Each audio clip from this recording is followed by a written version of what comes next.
Okay, joining us by phone is the conference chair of the Republican House, Elise Stefanik of New York. Congressman Stefanik, you threw down pretty hard on this on the situation of the Justice Department and President Trump. Can you explain that to us? Absolutely. So yesterday was a very dark day, one of many that we have seen under the Biden regime. And it is not a mistake that at the same day that the FBI was forced to finally provide to Congress a document that we are owed because of our constitutional authority and oversight that shows the corruption and, frankly, the treasonous relationships Biden and his family members had while he was sitting as vice president. He has been bought and paid for. That's the same day that Biden's Department of Justice targets President Trump with an indictment based upon nothing. Hang on, Congressman Stefanik, you're not known as a bomb thrower. You just used the word treasonous. Can you explain that to this audience? Well, first of all, I've said it's the Biden crime family many times before, but you have criminal acts that were committed by Biden family members, and now we know, according to allegations, and it's important that we continue our congressional oversight, if we have a president of the United States who is corrupt, frankly, that is un-American. So I stand by that statement, and that was in my statement I put out last night. Congressman, you came to national prominence in stepping up in the first impeachment and coming to the forefront. Do you see a connection of this entire thing of just this war against Trump by the administrative state? Oh, of course. It goes back to pre-2016, leading up to the 2016 election, how the Obama-Biden administration allowed federal agencies like the FBI and Department of Justice to target President Trump illegally, not just the wiretapping, but also the phony start of the Crossfire hurricane, which they knew was not based upon adequate intelligence, and they knew was based upon a Clinton operation that Clinton's campaign wanted put into place. So, of course, it's all connected, Steve, and patriots across America know it. It goes back to Crossfire hurricane. The swamp has gotten deeper and deeper and continues to try to cover up these illegal acts, and they need to be held accountable. I'm proud to be one of the leaders in Congress continuing to uncover more and more corruption.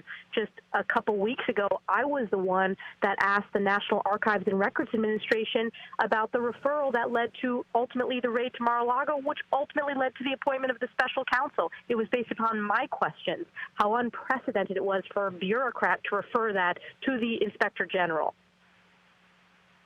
Congressman, last thing, you're saying that if in pursuing this to its ultimate conclusion, that if you see of what you think of the not just allegations, but there's at least partial evidence now, that if Biden sold his office or access to his office or access to himself to people like the Chinese Communist Party, to people like corrupt oligarchs in Ukraine, you believe that rises to the level not just of corruption, but you believe that you'll be able to show ultimately, if that's true, this rises to the level of treason? Well, it's certainly, first of all, the FBI wouldn't turn over the documents, Steve, so why are they hiding that?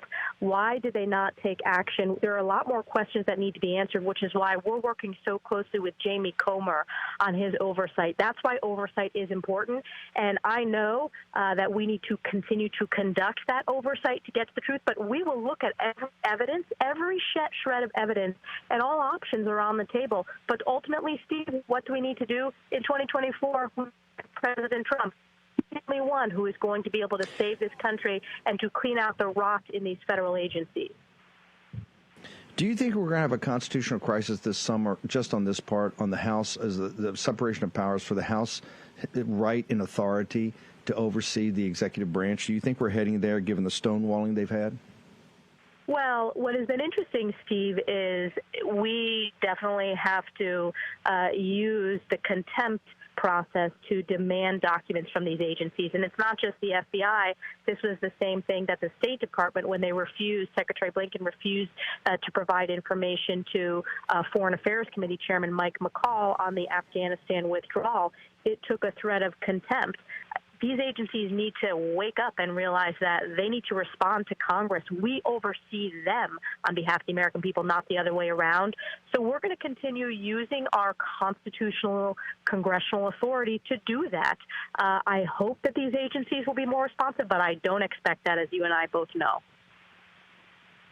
Congressman Stefanik, how do people follow you on social media?